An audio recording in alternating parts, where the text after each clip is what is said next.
En réalité, dans l'impact, tu as beaucoup de bon sens, donc tu n'as souvent pas des multiples d'autres potes qui investissent dans la tech ou dans le digital, mais c'est moins risqué. Donc tu as plus de survie des boîtes. C'est curieux cette méfiance autour de l'investissement financier, alors qu'investir est tout simplement indispensable pour construire le monde de demain, quelle que soit la manière dont on l'imagine. Et vous savez quoi? Prendre conscience de cette réalité, c'est déjà apporter une première pierre à son édifice. Bonjour, je suis Aurore Perrin et mon objectif avec Just Focus est de mettre en lumière le pont entre des investisseurs qui ont des idées, des projets, des convictions et leurs investissements qui sont un moyen de créer un futur qui leur ressemble. En proposant un nouveau rapport à l'argent, aussi exigeant sur sa performance que sur son sens, Just Focus est une invitation à passer à l'action. Bonjour à tous, aujourd'hui j'ai la joie d'accueillir Thibault Lamarque qui est fondateur de Castali. En 2011, à seulement 30 ans, Thibault, tu crées Castali avec une mission claire, remplacer la folie des bouteilles en plastique par une eau microfiltrée, locale et durable. 15 ans plus tard, tu diriges une équipe de plus de 120 collaborateurs, tu as équipé plus de 7000 fontaines et tu as convaincu des milliers de restaurants, d'hôtels et d'entreprises de changer leurs habitudes. Tu es aussi l'auteur du livre L'humanité a soif et les baleines prennent la tasse et l'animateur du podcast La Relève, tu es donc un confrère. Mais je suis ravie de t'avoir avec moi aujourd'hui. Tu as aussi levé plusieurs fois des fonds, fait entrer des investisseurs et tu es une voix importante de l'écosystème impact et transition écologique. On a donc plein de sujets à aborder ensemble aujourd'hui. Merci beaucoup d'être avec moi aujourd'hui.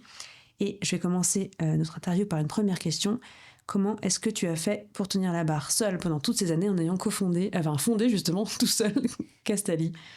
Alors, j'ai pas cofondé, mais parce que finalement, j'ai pas eu la chance d'avoir de cofondateur ou de cofondatrice.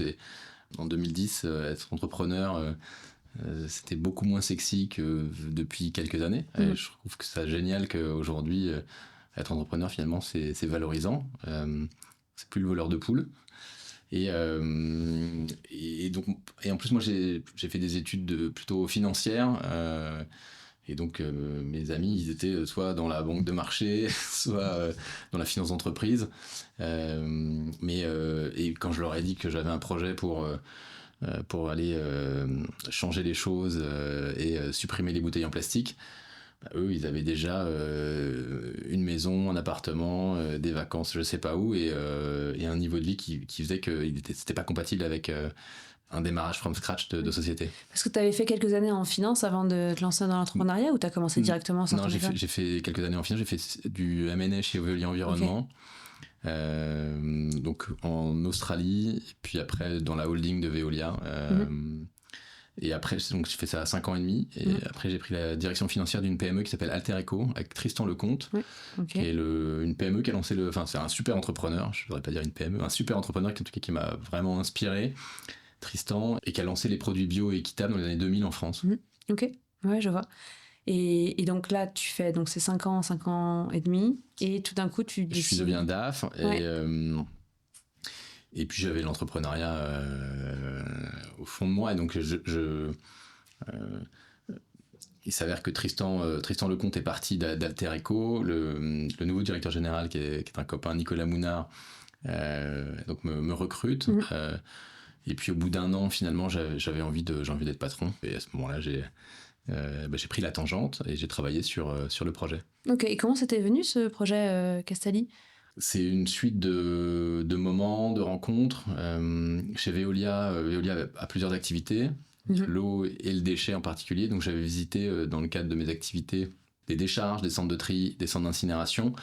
J'avais quand même constaté que le plastique était un énorme sujet, qui n'était pas du tout adressé, en tout cas mal adressé selon moi à l'époque. En tout cas, de ce que je voyais dans une décharge, quand les déchets organiques se sont compostés, on voit le plastique partout. J'ai trouvé ça abominable. J'avais vu des centres de tri où, quand on demande à des humains de trier des choses qu'on met dans la poubelle jaune, on ne se rend pas compte, mais c'est le pire des boulots.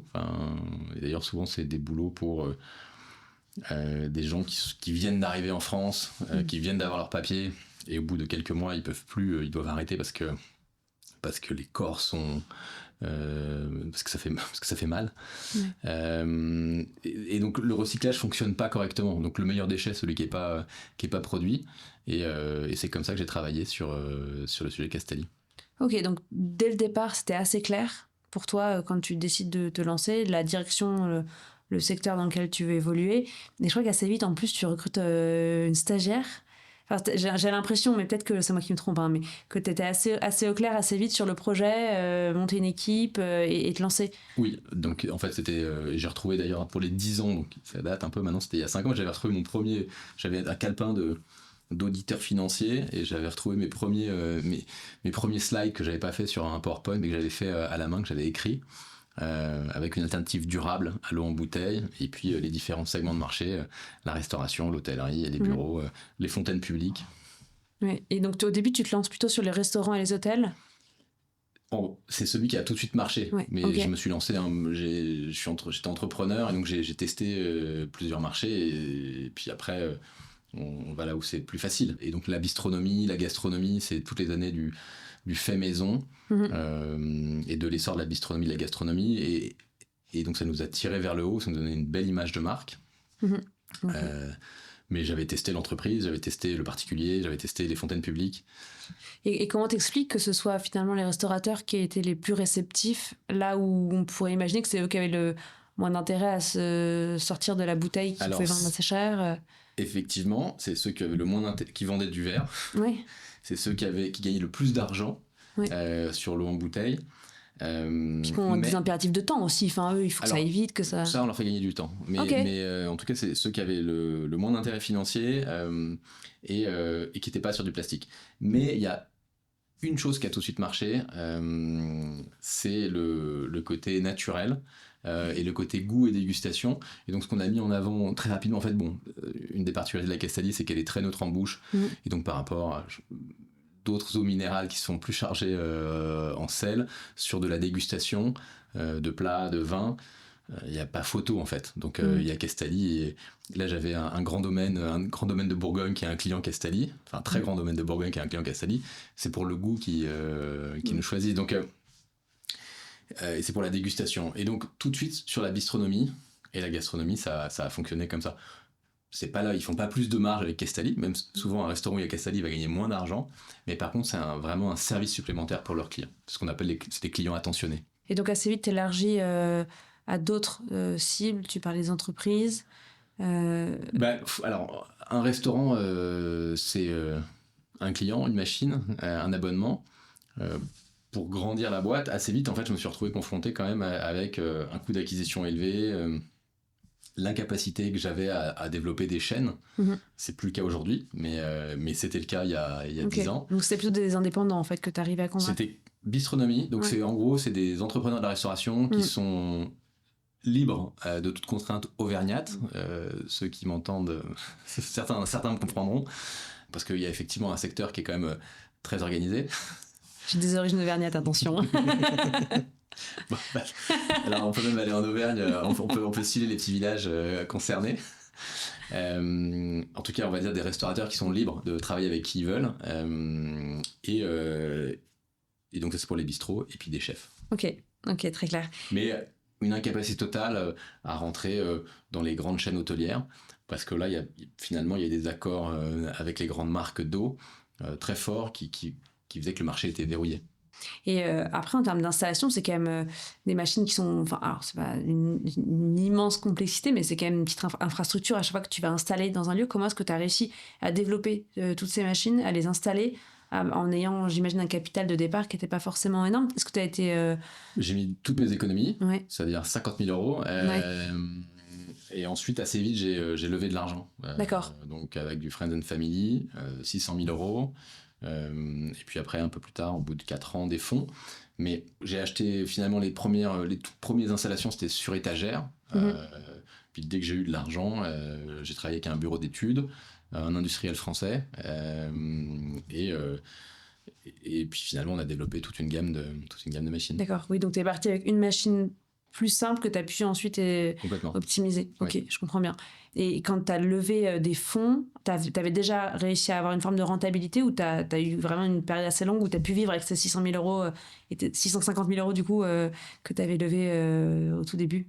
C'est de l'abonnement, donc ça a quelque chose d'extrêmement rassurant et d'extrêmement prévisible pour l'entrepreneur et puis pour les investisseurs. Mais ça va assez lentement. Donc un des gros sujets, c'est plutôt le financement du CAPEX, le financement de la machine. Ok, et ce que tu me disais quand on préparait, et je voulais en parler avec toi, que la naissance de tes enfants avait beaucoup changé aussi ta manière de t'organiser. Tu as une croissance qui était assez rapide.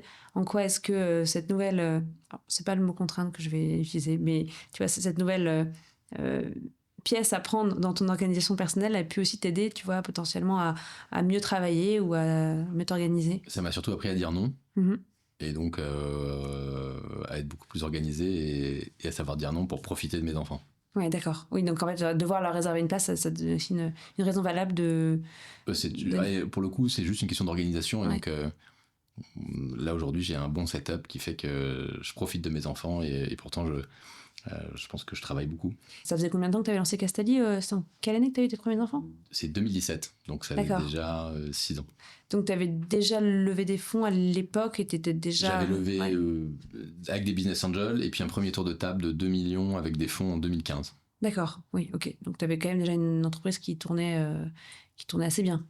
Qui tournait assez bien, mais bon, les petites boîtes, Ouais. finalement, c'est toujours la course, donc c'est sans fin. Ouais. Et aujourd'hui, tu as, je crois, 120 collaborateurs, c'est ça?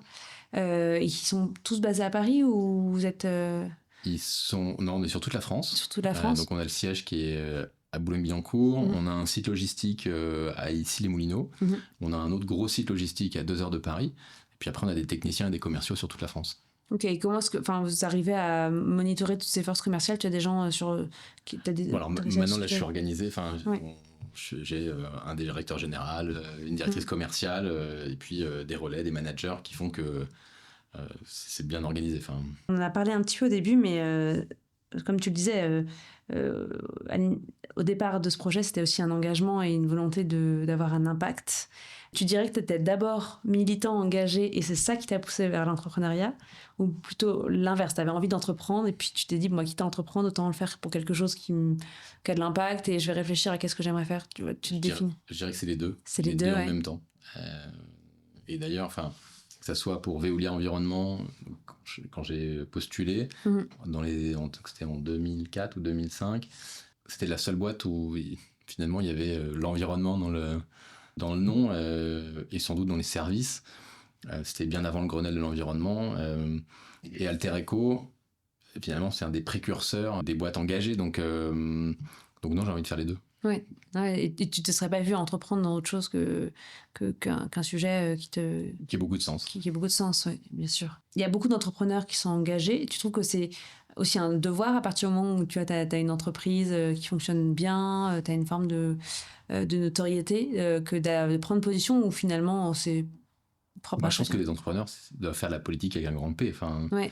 Ok. C'est noble de faire la politique et pour pas être uniquement des voleurs de poules, l'entrepreneur il doit prendre la parole. Souvent les entrepreneurs américains disent qu'ils veulent faire the world a better place. En tout cas pour que ça soit vrai, ça doit pas être uniquement tiré vers le profit, mais ça peut être aussi avec des grandes causes et des ambitions qui dépassent uniquement l'entrepreneur et son entreprise. Et tu trouves qu'aujourd'hui, avec le succès que tu connais avec Castalis, ça te permet d'avoir une voix qui est aussi plus audible, qui est plus entendue, où finalement tu as aussi peut-être découvert que ça te mettait des contraintes, des freins. Comment est-ce que tu te situes par rapport à ça? Est-ce que tu te rends compte qu'il y a quand même, je sais pas, des industriels de l'eau en face qui font, tu vois, qui se laissent pas faire. Mais ça, en tout cas, ce qui est sûr, c'est que c'est plus facile de parler quand on est entrepreneur, de prendre la parole quand on est entrepreneur, que quand on est ministre ou député. Oui. Peut-être ministre d'ailleurs, je ne devrais pas dire député, mais non, je pense que c'est une bonne façon de changer les choses. Et quand on voit la panade politique dans laquelle on est aujourd'hui, je me dis que je sais pas si c'est le moment de s'engager en politique, en tout cas c'est le moment de faire de la politique avec un grand P. On va parler peut-être un peu plus maintenant de tes investissements parce que je sais que c'est un sujet sur lequel c'est aussi une manière pour toi de t'engager et de participer en tout cas à construire le monde dans lequel tu vis. Du coup, peut-être avant de rentrer dans la partie investissement, tu disais que tu avais levé des fonds une première fois, je crois en 2012 auprès des Friends and Family, puis en 2015, c'est ça, tu lèves 2 millions d'euros. Tu as fait une nouvelle levée de fonds, je crois, après en 2020 encore. Ouais, enfin, j'ai sorti mes investisseurs de 2015 et j'en ai fait rentrer d'autres. D'accord. Et à chaque fois, c'était auprès de fonds ou tu as eu aussi des industriels qui ont travaillé avec toi? En 2015, c'est auprès de fonds.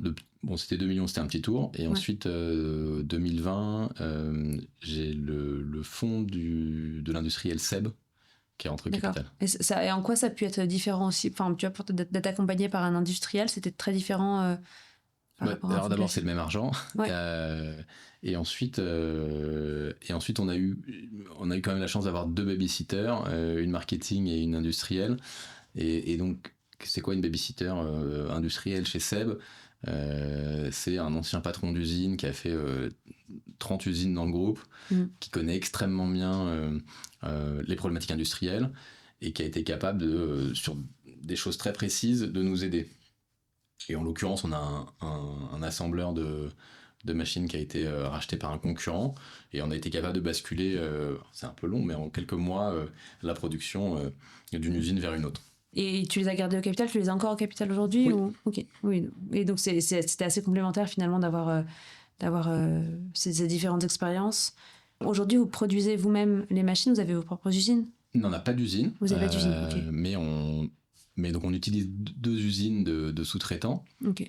Mais c'est un apprentissage comme c'est nos matériels, nos cartes électroniques, c'est un apprentissage pour l'industriel quand on démarre.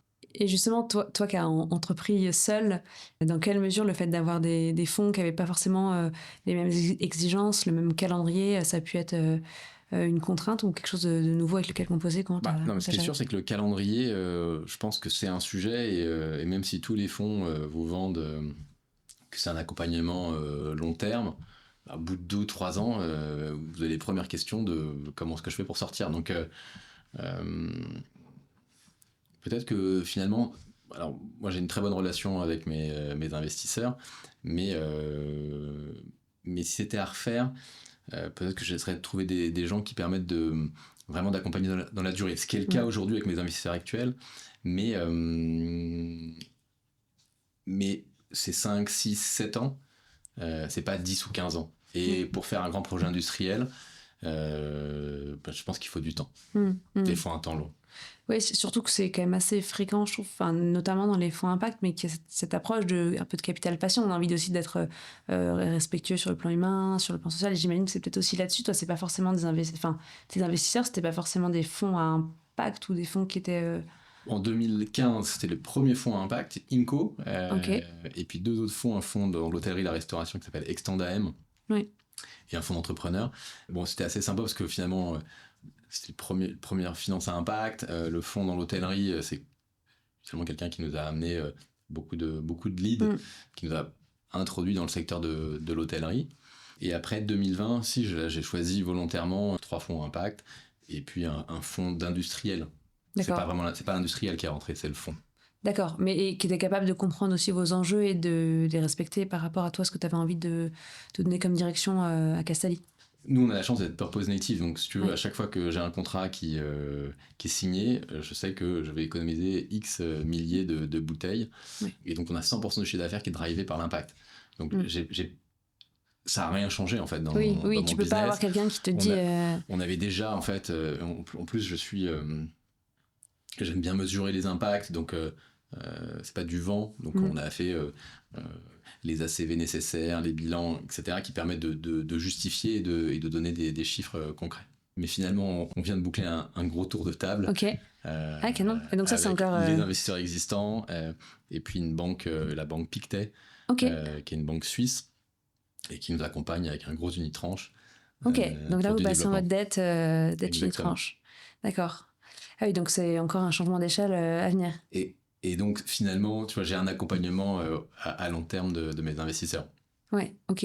Et ça, j'imagine que c'est dans l'objectif d'avoir un développement peut-être international ou... Oui, de faire du M&A. Ok. Ah bah trop bien. Tu retournes à tes, à tes premiers amours. Parfait. Tu disais que vous êtes passé par Pictet pour faire de la dette. Pourquoi est-ce que vous avez choisi cette fois-ci de faire plutôt de la dette plutôt qu'un fonds de private equity ou un industriel? Ou alors tu parles de développement international, il y avait une raison particulière Déjà, on a choisi Pictet parce que c'est un super nom. Mhm. Et je suis toujours très attaché à la réputation de mes investisseurs. Et là, je voulais un grand instit qui est un fonds spécifique dans l'impact de dette. Donc c'était important pour moi d'arriver à réconcilier, ce point-là était primordial. Et ensuite, pourquoi de la dette? Ça permet, la non-dilution, et puis deux, depuis le premier jour de Castelli, on a eu ce sujet de mini-infrastructure, mes machines, mes sources, mes fontaines, peu importe comment on les nomme, il y en a 7500 sur la route qu'il faut financer.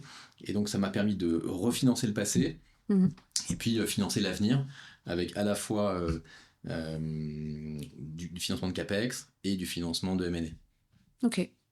Donc c'était important de faire cette belle rencontre, et après de refinancer le passé et de pouvoir financer l'avenir. D'accord. Et il me semble aussi que tu avais une politique assez proactive, notamment sur la manière dont tu incentives tes équipes de management, Ouais. que tu as mis en place pour un MBO. Pourquoi est-ce que tu as fait ce choix? Tu vois, comment est-ce que ça a pu aussi changer leur manière d'être impliqués dans Castelli? Aujourd'hui, est-ce que c'est quelque chose que tu J'avais recommandes pas de cofondateur. Ouais, bah oui. Donc finalement, je pense que c'est une façon de... c'est deux choses. C'est une façon d'intéresser les équipes. C'est aussi une façon de distribuer la valeur différemment. Je pense pas que l'actionnaire doit récupérer 100% de la valeur. Et donc c'est pour ça que je voulais intéresser les managers et les directeurs au capital. Ok, donc tout le monde n'est pas intéressé au capital chez vous? Non, tous les managers. Mais tous les managers, ok. Directeurs et managers. Et j'imagine que ça permet vraiment tu vois, une différence dans la manière dont ils sont impliqués depuis que tu l'as fait, ou tu l'as fait depuis le jour 1? Je l'ai fait depuis très longtemps. Ça dépend vraiment sur les directeurs, c'est sûr que c'est important.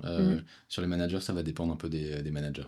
Oui, d'accord. Et bah, maintenant, on peut parler aussi peut-être un peu de toi, de la manière dont tu investis, parce que ces événements capitalistiques ont fait que tu as pu aussi t'initier. Je ne sais pas si tu venais aussi d'un monde où tu étais familier avec l'investissement, ou c'est quelque chose que tu as découvert un peu sur le tas au moment où tu as eu des premiers événements capitalistiques, des premiers cash-out, et que tu as dû... J'avais déjà investi dans des boîtes de potes où j'avais mis 5000 € à droite ou à gauche. Donc là, tu as juste, entre guillemets, changé d'échelle potentiellement. En 2020, j'ai fait du cash out, et donc ça m'a permis d'investir dans une dizaine d'entreprises. Ouais, ok. Il me semble que t'es passé en direct, ou t'es passé aussi un peu avec 50 Partners, il me semble? Alors, je suis passé en direct, et 50 Partners, c'est un accélérateur, et donc je suis associé dans les accélérateurs 1 et 2. Et donc les accélérateurs, ces deux accélérateurs prennent des participations en échange d'accompagnement d'entrepreneurs. D'accord. Alors, on se parlera des investissements en direct un peu plus tard, parce qu'en plus, je sais que tu es venu avec un invité, et ça serait bien qu'on puisse en parler avec lui aussi. Peut-être sur 50 Partners, que tu nous parles un peu plus de leur modèle, et comment est-ce que tu t'es retrouvé là-bas, pourquoi est-ce que tu as choisi de les rejoindre? Ils m'ont contacté, et j'avais Jean Moreau, j'avais quelques copains qui étaient déjà dans 50, que ça soit ils ont plusieurs accélérateurs, ils ont des accélérateurs dans le digital, dans la santé et dans l'impact. Et donc finalement, j'avais souvent entendu parler de 50 par les uns et les autres. Et puis alors, je sais plus si c'est 2020 ou 2021, mais c'était l'occasion pour moi de rejoindre les accélérateurs Impact 1 et 2. Ça permet quoi? Ça permet finalement d'accompagner... donc le principe est simple, en échange de 7% du capital, les startups ont accès à 50 associés. Pourquoi 7% juste tout le temps? C'est toujours 7%? Peut-être pas tout à fait tout le temps, mais globalement c'est ça le deal. Et en échange, vous avez accès aux 50 associés de l'accélérateur. D'accord. Avec des profils, avec tout type de profils, donc qui peuvent répondre à chacune de vos problématiques. D'accord, et j'imagine que le fait qu'il y en ait 50 fait que ça tourne, tu as un mandat en fait d'une certaine durée? Ou c'est 50 personnes... Enfin, il y en a qui partent du coup? Les 50? Oui. Non, parce que c'est les 50 dans c'est les 50 qui sont là depuis le début. T'as 50 entrepreneurs qui accélèrent les 10-12 boîtes de l'accélérateur 1, et puis ensuite 50 autres entrepreneurs. Ah oui. Ton mandat correspond au millésime. Exactement. Ok, je comprends. J'imagine que c'est aussi peut-être une manière pour toi de sourcer. Enfin, je sais pas si tu corrèles ça aussi. Ça te permet aussi d'identifier des entreprises, de voir passer des projets. Si tu as aussi ce regard-là. Complètement. C'était un peu ça l'idée. Okay. C'était rester avec au contact de boîtes qui démarrent, parce que c'est les moments les plus passionnants, de voir ce qui bouge, de voir toute l'énergie là, des entrepreneurs, et puis de pouvoir aider certains d'entre eux, et leur éviter toutes les galères ou une partie des galères que j'ai eues. Oui. Et tu me disais aussi que donc toi, tu es très, très orienté impact dans ta manière d'investir, au même titre que c'était essentiel dans ta manière d'entreprendre. Ça implique quand même certaines contraintes. Tu as des contraintes de liquidité qui sont inhérentes à ce choix-là. Tu as des contraintes peut-être de performance, de TRI. Comment est-ce que tu te positionnes par rapport à ça? Tu vois, est-ce que... Liquidité, je sais pas. Enfin, je pense que c'est tous les mecs tous les investisseurs dans des petites boîtes, c'est le même sujet de liquidité. Donc ça, je pense pas qu'il y ait de sujet spécifique à l'investissement dans l'impact lié... Mais tu t'interdis pas du coup de placer aussi de l'argent dans des supports qui sont moins liquides et du coup peut-être moins purs dans leur impact? Il n'y a rien de moins liquide qu'une start-up. Bah oui, c'est pour ça. Oui. Mais qu'elle soit impact ou pas. Oui, c'est ça que je voulais dire. Alors pardon, ma question n'était peut-être pas très claire. Ce que je voulais dire, c'est que par rapport à des investisseurs qui diraient je vais acheter des actions, des obligations et tout, si toi tu te concentres vraiment sur l'impact... Moi, ça m'amusait plus de développer... je trouvais ça important, et en plus, il s'avère que ça m'amusait et que je trouve ça très riche et que ça m'enrichit, au sens premier du terme, d'être au contact de jeunes entreprises et de voir ce qui se développe. Donc sur la liquidité, il n'y a pas vraiment de sujet, parce que ce serait la même chose si j'investissais dans d'autres... Oui, dans des fonds private equity classiques. Exactement. Ouais. Et je l'ai fait dans 3 fonds et je suis collé, c'est collé 7 à 10 ans. Donc... Du coup, toi, tu avais fait ce choix-là par cohérence, j'imagine, par rapport à ton engagement. Mais est-ce que tu t'y retrouves, je sais pas, en termes de performance, en termes de structuration patrimoniale au global, en fait, tu vois, parce que en tant que dirigeant, t'as pas forcément, tu vois, des revenus qui sont ultra linéaires. Dans quelle mesure tu vois, comment est-ce que tu t'organises aussi de manière plus macro? Ça, peut-être que c'est le truc que j'ai pas fait correctement, mais parce que j'ai réinvesti en fait tout mon cash out dans des boîtes, dans des boîtes. Parce que finalement, j'ai un salaire qui me permet de faire ce que j'ai envie de faire, et ça m'amusait plus de mettre des billes pour regarder, pour développer des plus petits projets. Mais enfin, pour l'instant, j'ai jamais pris de gamelle, et donc j'ai peut-être pas fait les meilleurs rendements que si j'avais investi dans une boîte SaaS qui fait une solution B2B pour digitaliser je sais pas quoi. Mais en fait, ça m'excite vraiment pas. C'est déjà ultra impressionnant en fait de ne pas avoir pris de gamelle c'est du venture plutôt, c'est des boîtes... du bois. Alors tu me dis que c'est en 2020, si tu as vraiment investi depuis 2020, c'est pas mal, enfin à 5-6 ans. Si tu veux, en réalité dans l'impact, tu as beaucoup de bon sens, donc tu n'as souvent pas des multiples... d'autres potes qui investissent dans la tech ou dans le digital, mais c'est moins risqué. Donc, tu as plus de survie des boîtes. Si tu as des potes qui ont des boîtes dans la tech, mais qui sont pas du tout impact, tu n'investis pas dedans? Non. Ok. Tu leur dis non, désolé, moi j'investis que dans l'impact. Ta boîte, elle est sympa d'un point de vue tech, mais... en tout cas, j'ai souvent des demandes et malheureusement, parfois il y a des super projets, j'ai raté des super projets, mais j'ai pas des moyens illimités et je préfère rester concentré sur ce que j'ai envie de faire. Ok, et tu arrives à accompagner toutes les entreprises dans lesquelles tu as investi? Alors, ça, on pourra demander à Benjamin tout à l'heure. Mais pendant longtemps, je recevais des demandes de l'extérieur et je passais du temps à faire des mises en relation et à aider gratuitement. Là, aujourd'hui, je me concentre sur les boîtes dans lesquelles j'ai investi ou des boîtes du portefeuille de 50. Mais j'ai arrêté là de répondre à tout le monde. Faire du consulting. J'ai appris à dire non. T'as appris à dire non. Et tu réponds à tes enfants qui posent des questions bien plus intéressantes. Et au moment où tu as fait ton cash out en 2020, tu as aussi investi dans le cadre d'un apport session ou tu as vraiment tout fait dans le cadre d'un apport session. Ouais, d'accord. Ouais. Et donc ton sourcing était aussi motivé par l'impératif que tu avais de réinvestir dans les 2 ans? Pas du tout, parce que je te dis, j'ai investi plus que mon cash out. Ok. Donc c'était pas, je l'ai pas fait pour le... Sur l'apport session? Non. Ok, mais ça n'a pas été, du coup, j'imagine, là où je sais que moi j'ai parfois des entrepreneurs qui ont du mal en fait à déployer aussi rapidement qu'ils ne le devraient leur réinvestissement en apport session. Toi, tu n'as pas eu cette difficulté-là? Ça dépend peut-être du montant du cash out, mais en l'occurrence, moi j'ai pas eu de problème pour le dépasser même. Ok. Ok. Et plus récemment, il me semble que tu étais parmi les fondateurs, ou en tout cas que tu as investi avec la Climate House. Ouais. C'est pour toi, c'est un canal d'action sur lequel aussi tu as pu être très impliqué. J'ai un ami qui me parlait de son projet de maison du climat Ouais. pendant des années, qui s'appelle Clément Alteresco. Et puis un jour, il m'a dit, ça y est, j'ai trouvé mes 3 cofondateurs, on a un lieu, il est génial, viens. Ouais. Et donc je lui avais dit que je serais à ses côtés le jour où il montrait sa Climate House. Très bien. Et pour Castalis, vous êtes présent là-bas Ouais, alors, non, pas du tout. Là, il Ouais. n'y a pas de lien avec Castali. Je l'ai fait pour participer finalement à l'écosystème. Il y a un autre projet, parmi les multiples projets que tu mènes, avec lequel, dont je voulais parler, c'était le podcast que tu animes qui s'appelle La Relève. J'aurais bien aimé juste, tu vois, que tu... Tu peux être invité ? Alors, je veux bien être invité, mais surtout savoir de quoi tu parles dans ce podcast. Et puis peut-être qu'il y a nos auditeurs aussi qui seront contents de le découvrir. Donc, si tu veux J'invite pitcher. des acteurs du changement. D'accord. Et donc, alors, j'ai démarré avec des entrepreneurs. Finalement, c'était une façon d'inviter soit des copains, soit des fondateurs de boîtes dans lesquelles, que je connaissais ou dans lesquelles j'avais investi. Et puis de fil en aiguille, c'est devenu des ONG, des activistes, des journalistes, des sportifs. Mais finalement, le point commun de tous mes invités, c'est qu'ils ont switché et ils sont dans un mode, on va dire, combatif. Alors là, aujourd'hui, en 2025-2026, quand sort le podcast, là, bien sûr que il y a d'autres sujets que le climat, mais je pense qu'il y a quand même tout cet écosystème qui a grandi, et donc il faut continuer à parler.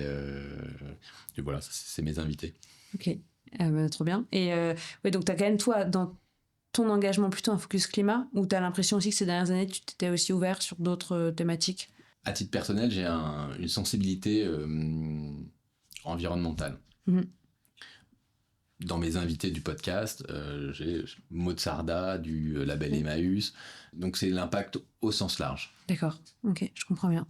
J'ai peut-être une dernière question sur ton patrimoine, même si tu m'as dit que c'était peut-être pas ce que tu étais conscient d'avoir le mieux géré.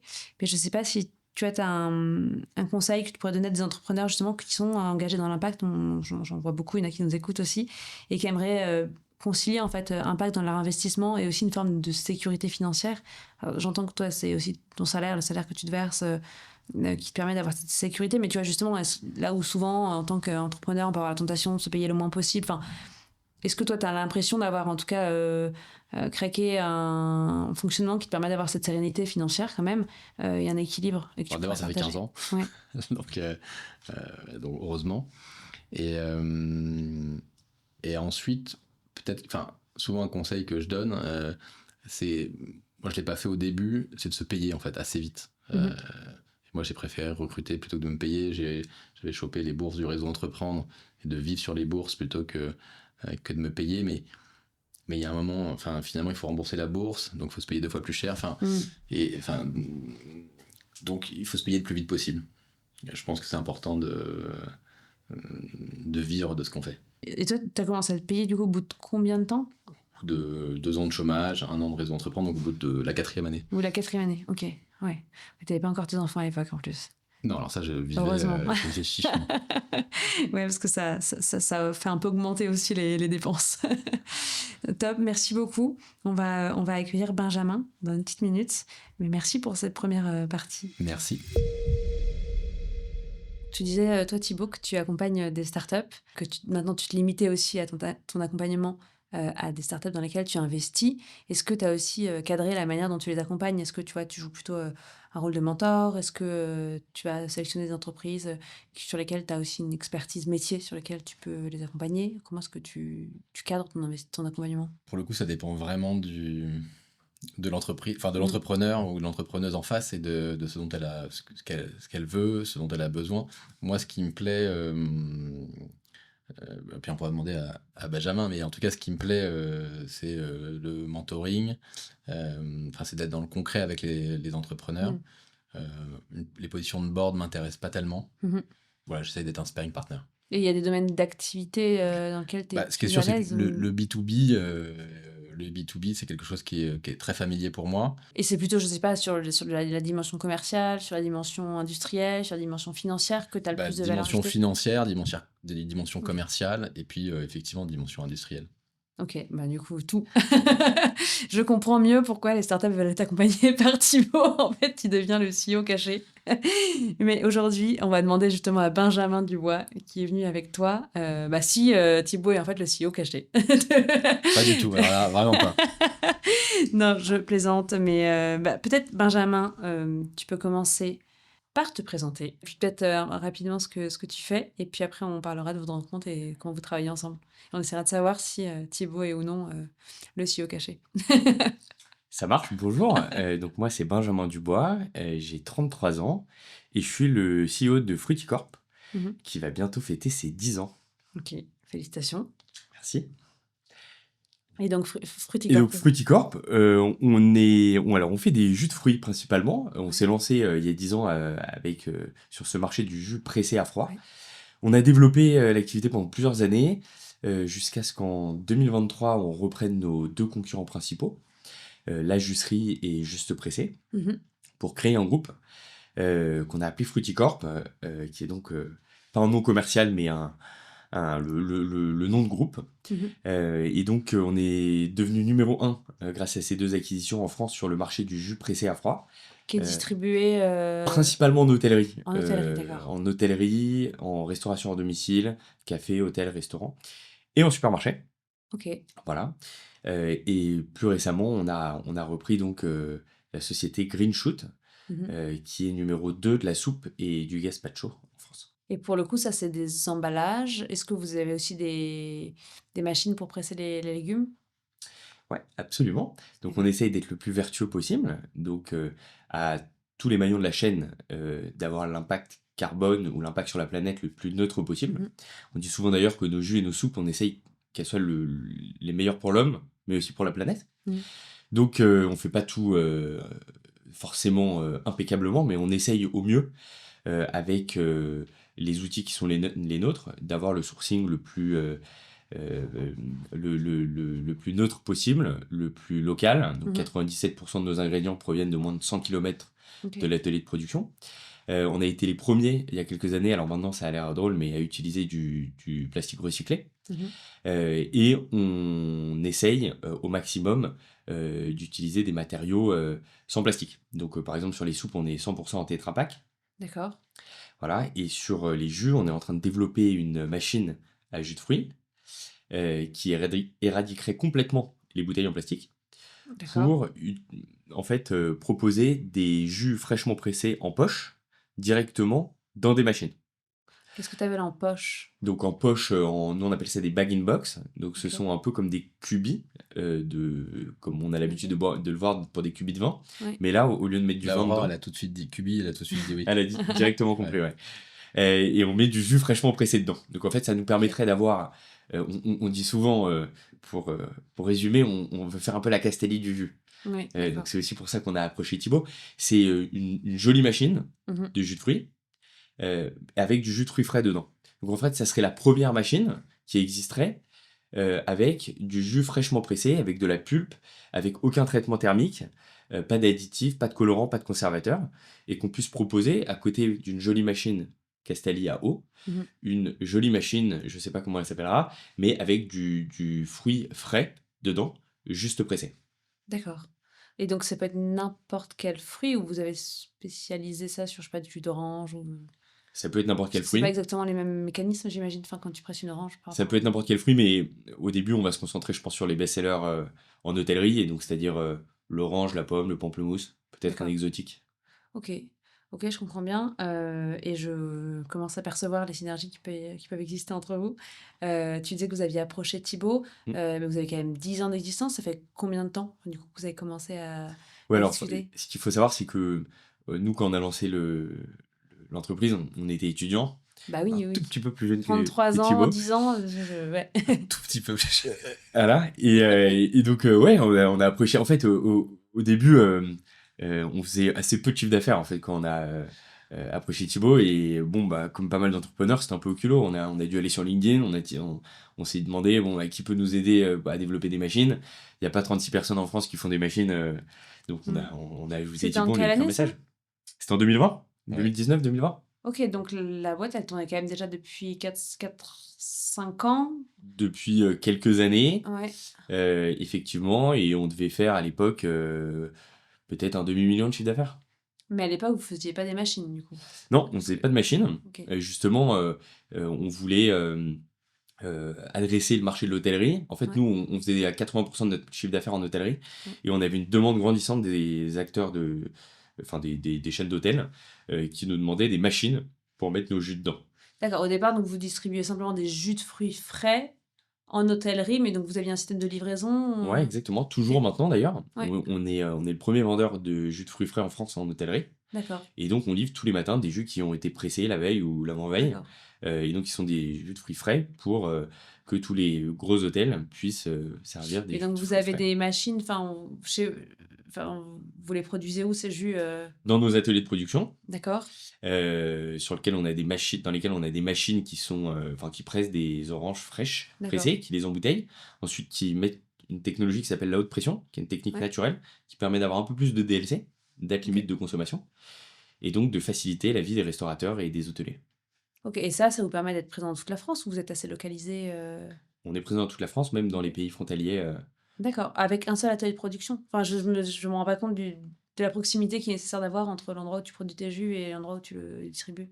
Alors, au début, on a commencé avec un atelier, Ouais. puis en deuxième, puis en troisième. Maintenant, on a 7 ateliers différents sur les jus. D'accord. Et en tout, avec tous nos produits, nos soupes et nos autres produits, on fait aussi des tartinables et des salades de fruits. En tout, il y a 26 ateliers de production qui produisent nos produits. D'accord, et qui sont pour le coup, qui ont un maillage territorial, j'imagine, un peu plus vaste que juste Paris. Principalement en France, Ouais. en Belgique, en Espagne, Ok. et ensuite dans quelques autres pays européens. Ok, ok, trop bien. Donc, vous vous dites, on aimerait développer une machine. Vous identifiez Thibaut. Vous l'approchez sur LinkedIn comme beaucoup, j'imagine. Enfin, j'imagine, toi, Thibaut, c'est assez fréquent que tu es contacté sur LinkedIn.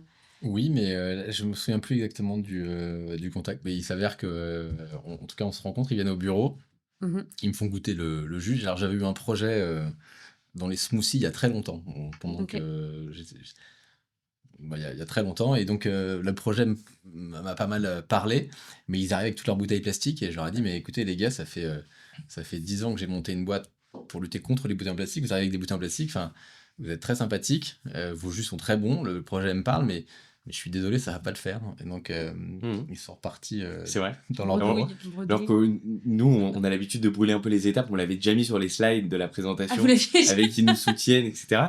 Et donc, on s'est dit, bon, bah, ok, ça va pas le faire. On va effacer les slides. Et donc, on lui a un peu, on lui a pitché notre projet de machine, et on lui a dit, tu vas voir, c'est un peu comme ta machine Casali, il y avait des bouteilles d'eau de toutes les marques en plastique partout. Tu les as enlevées, bah, nous, on va faire pareil sur le marché du jus. Et donc, il nous a bien aidé. Et en fait, effectivement, lancer un projet entrepreneurial, c'est surtout. En fait, avec Thibaut, on peut gagner 1 an, 2 ans, 3 ans avec les ateliers de production, le schéma de supply, les machines. Elles tombent bien en panne à un moment où il faut changer des pièces. Donc, forcément, tous ces problèmes, bah, il a déjà été confronté à ces problèmes. Et donc, ça nous permet de gagner des années précieuses. Ah, complètement. Et vous êtes combien aujourd'hui Enfin, vous étiez plusieurs fondateurs et maintenant, aujourd'hui, vous avez recruté des équipes, vous êtes nombreux. Alors, on n'est pas hyper nombreux au siège, on est une grosse quinzaine. Ok. Après, on a décidé de sous-traiter notre production en grosse partie. Ok. Donc, on a pas mal de gens qui travaillent exclusivement pour nos marques, mais Mhm. qui sont pas salariés chez nous. D'accord. Ok. Oui, donc d'où l'intérêt aussi d'avoir Thibaut qui a une vision assez globale et parce que vous n'avez pas encore forcément des ultra experts de chacun des métiers et donc des sujets auxquels vous êtes confrontés. Moi, je dirais qu'ils sont très experts dans ce qui est le plus important pour eux, c'est le pressage Ouais. à froid, à haute pression, et la logistique, parce qu'en fait, c'est un métier de logistique, Bah et oui. ça, j'y connais rien du tout. Mais là où moi j'ai pu les aider, c'est quand ils sont revenus une deuxième fois avec leur projet de machine qui était beaucoup plus abouti. C'est les brancher avec les industriels, c'est les brancher avec mes clients, finalement pour accélérer leur implantation dans des. Mais voilà, en tout cas, c'est des experts dans leur domaine et là où ils ont besoin enfin là où ils sont le cœur de métier de leur entreprise. Et puis après, il y a des choses où effectivement, je pense qu'il n'y a pas que moi, ils ont la chance d'avoir d'autres investisseurs et ils se privent pas d'aller nous utiliser, nous exploiter pour ça. Et sur ouais, vous avez enfin, je sais pas si tu peux parler des autres, investisseurs et la manière dont ils ont pu être complémentaires dans leur accompagnement par rapport à ce que fait Thibaut ou si Ouais, bien sûr. Depuis 10 ans, on s'est financé au moins 4 fois. Mmh. On a fait 4 tours de table différents. Donc, au capital, on a 40 personnes. Donc, Jamais avec des fonds, toujours avec si on a des 2 fonds OK. et donc 38 particuliers. C'est majoritairement des entrepreneurs, Mmh. plutôt assez connus dans leur domaine. Et en fait, l'avantage de l'entrepreneur, c'est même si c'est pas un entrepreneur dans la food, ou c'est la, la- la vision et le fait de comprendre en fait les problématiques du quotidien. Mmh. Voilà, et donc Thibaut comprend parfaitement la période de vie, et la période de vie, je veux dire perso et pro, qu'on est en train de vivre parce qu'il est passé par là avant. Ouais, complètement, complètement. Et je sais pas dans quelle mesure toi, Thibaut, tu le disais un petit peu tout à l'heure, toi, tu déjà des moments que tu aimes bien parce que c'est des entreprises, qui sont peut-être, plus jeunes, que la tienne, donc il y a cette vie et cette émulation des débuts. Mais est-ce que aussi d'un point de vue plus, entrepreneurial pour toi, ça aussi tu vois, tu tires aussi, je sais pas, des bénéfices, parce que, je sais pas, mettons, avec, Fruticorp, vous êtes, présent en grande distribution, vous l'êtes pas avec Castali et puis vous vous dites ah peut-être que vous l'êtes, hein, je dis c'est un exemple. Mais et du coup, ça te permet de t'ouvrir aussi des portes dans de cette manière-là ou c'est quand même vraiment, Alors ça dépend des entreprises dans lesquelles j'ai investi. Avec Fruticorp, je pense que là pour le moment, tiens, bon exemple, ils viennent de reprendre Greenshot. Mmh. Cassani n'a pas fait d'acquisition. Moi je trouve bon, je les ai trouvés très culottés. Toute l'approche et toute la préparation du deal. J'ai appris des trucs, enfin, et puis Mmh. c'était passionnant de les accompagner enfin, être entrepreneur, je veux dire, on est entrepreneurs tous les deux, hein, donc Mmh.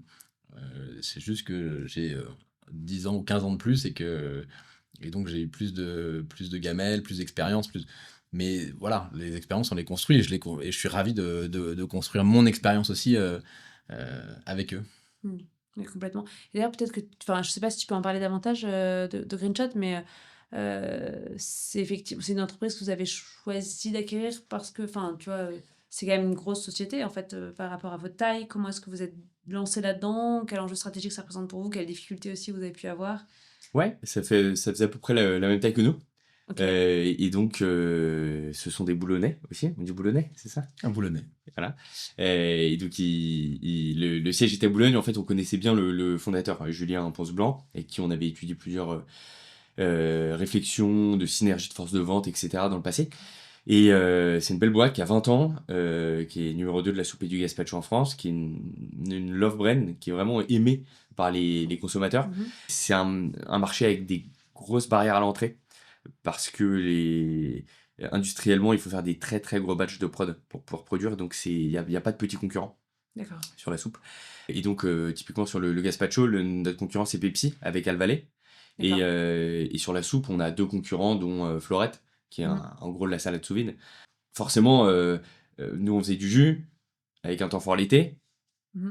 Eux, c'est de la soupe.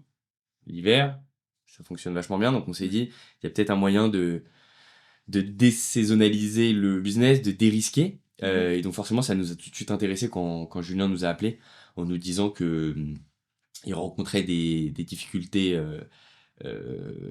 rien à voir avec la marque, mais plus à cause d'un investisseur qui avait bloqué un deal. Et donc, on a travaillé le dossier, on s'est positionné et on est allé le pitcher au tribunal de commerce. D'accord. Voilà, on avait des concurrents en face, Mmh. Bah, très solides, beaucoup plus gros que nous. mmh. Et finalement, je pense qu'on a été mieux disant socialement. Et aussi, on a permis d'apurer au mieux le passif. Donc la présidente du tribunal de commerce nous a fait confiance. D'accord, c'est le président qui a tranché, c'est pas le président. Enfin, En fait, c'était une entreprise qui venait de se placer en procédure de ok. sauvegarde, enfin en redressement judiciaire. Et donc, à ce moment-là, elle n'a plus vraiment les clés. Et Mhm. c'est l'État français, via un administrateur et un mandataire, qui gère l'entreprise jusqu'à ce qu'un repreneur soit proposé et acté par justement le tribunal de commerce de Nanterre, en l'occurrence. Ok, c'est intéressant et enfin, c'est un système que je connais assez mal, mais l'entreprise, elle avait été gérée longtemps, du coup, par le tribunal de 20 ans. commerce. Ah non, elle a été gérée 20 ans et elle a été placée 1 mois et demi en redressement Ah oui, judiciaire, donc ça n'a pas 2 mois. d'impact, enfin, c'est trop court pour que ça ait eu un impact dans la manière dont. Enfin, j'imagine que pour un salarié, il est au courant que son entreprise est gérée. Ouais, C'est quand même. Enfin, j'imagine que ça a des impacts non négligeables sur l'humain, sur énorme. l'implication. Il y a la moitié de l'équipe qui est partie Ouais, en 2 ok. mois, parce qu'ils avaient des profils très. Bon, enfin, des super profils. Donc ils Ouais. ont retrouvé très vite ailleurs. Et certains sont restés pour faire tourner la boutique. Ok. Mais malheureusement, nous, on est on est sur un marché où on vend des produits. Mhm, Et donc, quand il n'y a plus de cash, il n'y a plus de produits. mhm. Donc, il n'y a plus de vente. Donc, ça se tend avec les acheteurs. Donc, nous, quand on a repris, on a pris 2 mois à faire, comme tu dis, de la calinothérapie avec tous les acheteurs de grandes distrib, avec tous nos clients, en leur expliquant que l'ancienne équipe les avait plantés, mais qu'ils ont fait du mieux qu'ils pouvaient, mais que malheureusement, il y avait plus il y avait plus d'essence pour le moteur. Donc voilà, donc nous, on est revenu, enfin, on est de retour avec cette belle marque.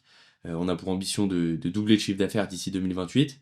Et donc, on est une entreprise saine, une entreprise rentable, et on est là pour relancer Green Foot et en faire une entreprise rentable.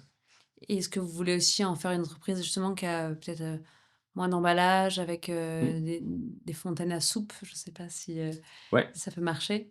des machines à soupe. Des machines à soupe, ouais, c'est Ouais, aussi ouais. ça. Vous voulez l'idée, enfin, pour le coup, je pense que Cleanshot en l'état, quand vous l'avez acheté, propose pas ça. C'est uniquement des Tetra Pak, comme tu dis. Il le propose Et un il le peu, mais propose justement, déjà. on va Ok. développer ça. Et oui, c'est un formidable outil de marketing de pouvoir mettre des machines à soupe fraîches partout en restauration à domicile.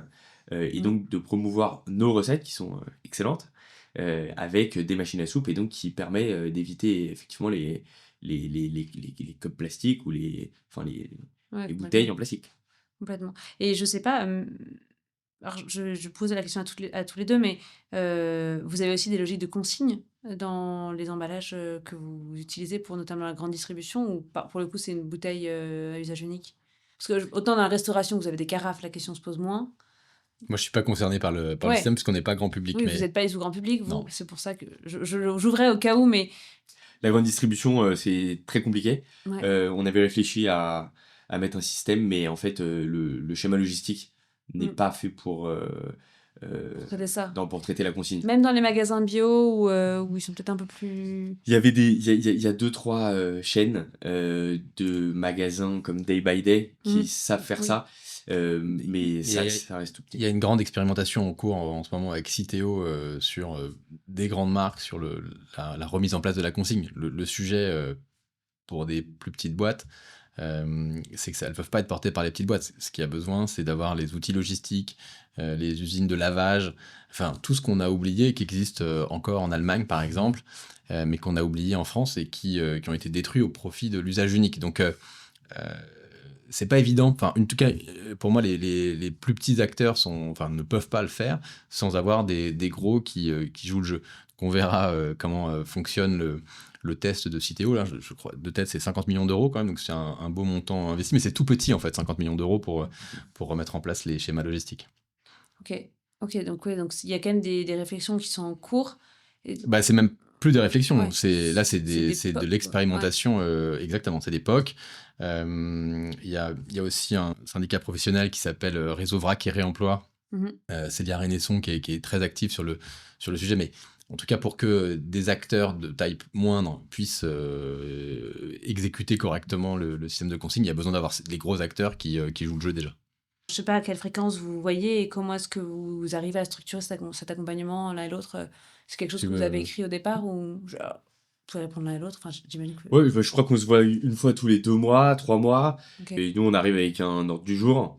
Mm. En général, ça tourne pas trop sur des sujets opérationnels, mais plus sur des sujets soit sur les machines, soit sur le financement, soit sur des sujets sur lesquels on peut prendre un peu de hauteur. Ça peut être un peu des sujets RH, voilà. En règle générale, des sujets en fait, Thibaut est passé par là avant.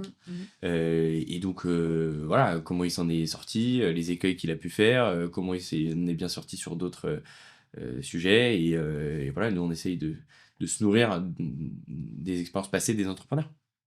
Ok. Et là, en l'occurrence, Benjamin, il arrive avec la liste de questions du mois, enfin bref, du moment. C'est la liste des questions du moment et on les déroule. Ouais, oui, ok. Oui, c'est un mode de fonctionnement qui fonctionne tous les deux. Enfin, Tous les trois, parce que Ouais. il y a aussi Aurélien qui est là. Qui est-ce qui a décidé, enfin, je sais pas si l'un ou l'autre, enfin, soit vous avez quand même beaucoup d'investisseurs.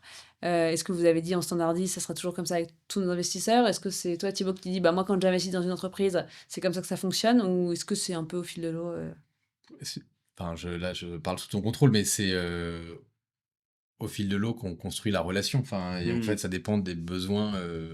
Enfin, je pense que ça dépend des besoins du moment. Nous, sur les 40, il y en a peut-être 6 qu'on voit beaucoup.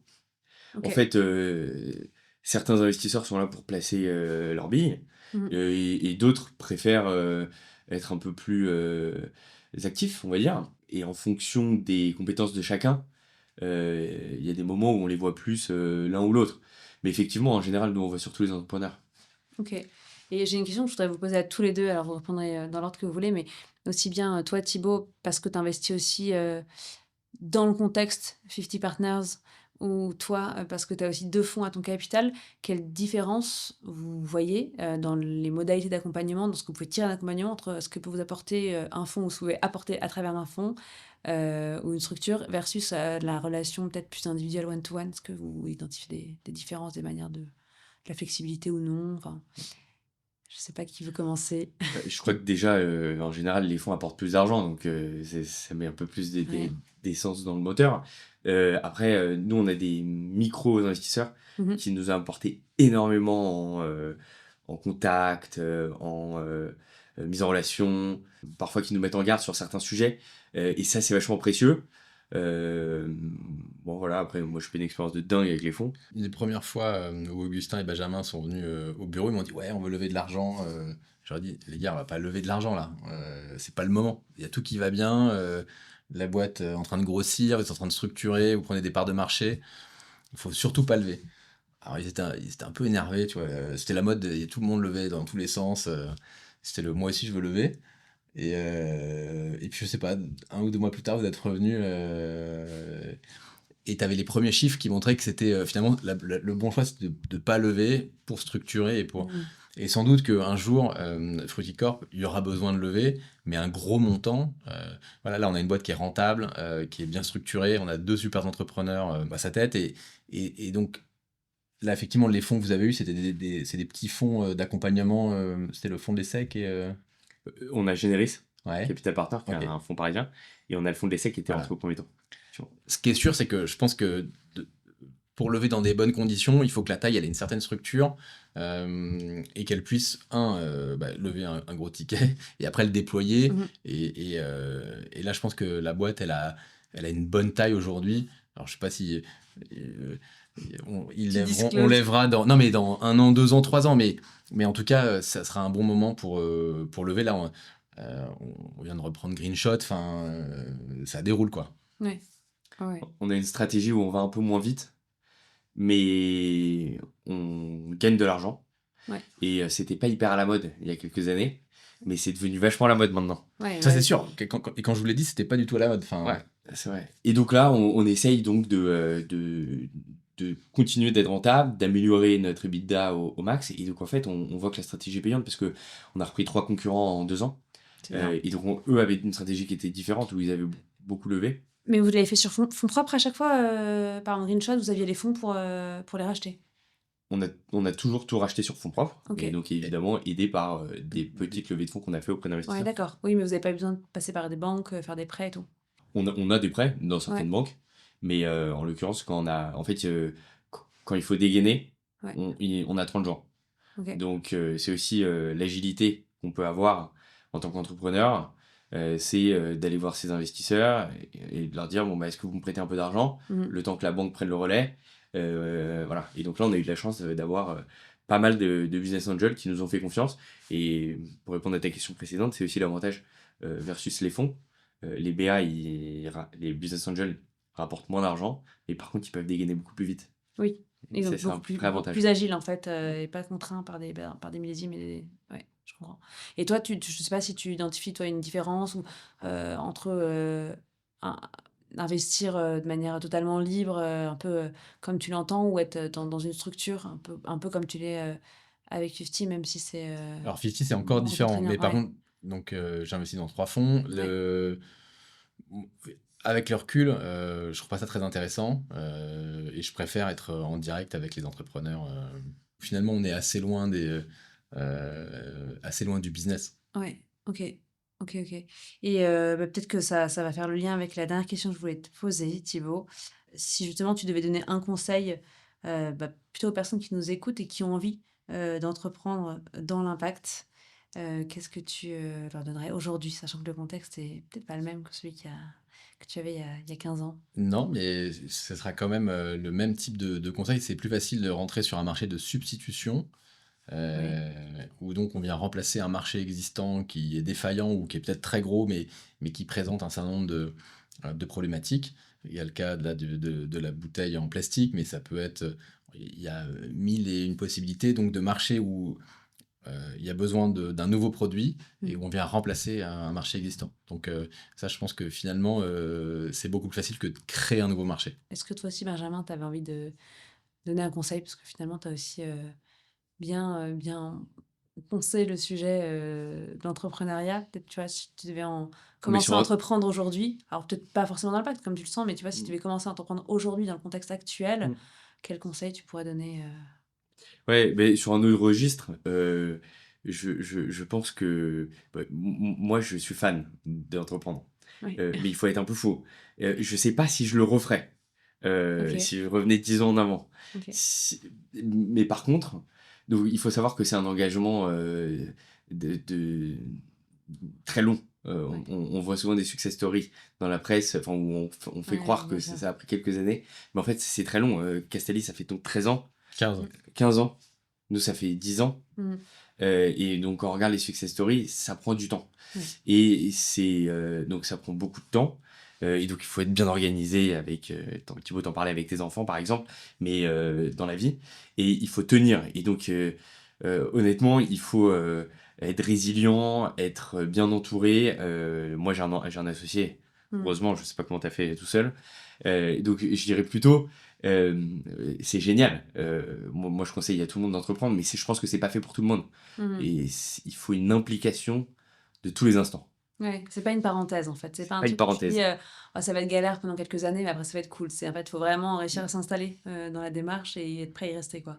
Et tout seul, c'est dur. Moi, c'est le hasard, ce que je racontais tout à l'heure, c'est le hasard qui a fait que je me suis retrouvé tout seul. Et en tout cas, j'ai pas trouvé d'entrepreneur ou d'entrepreneuse à mes côtés.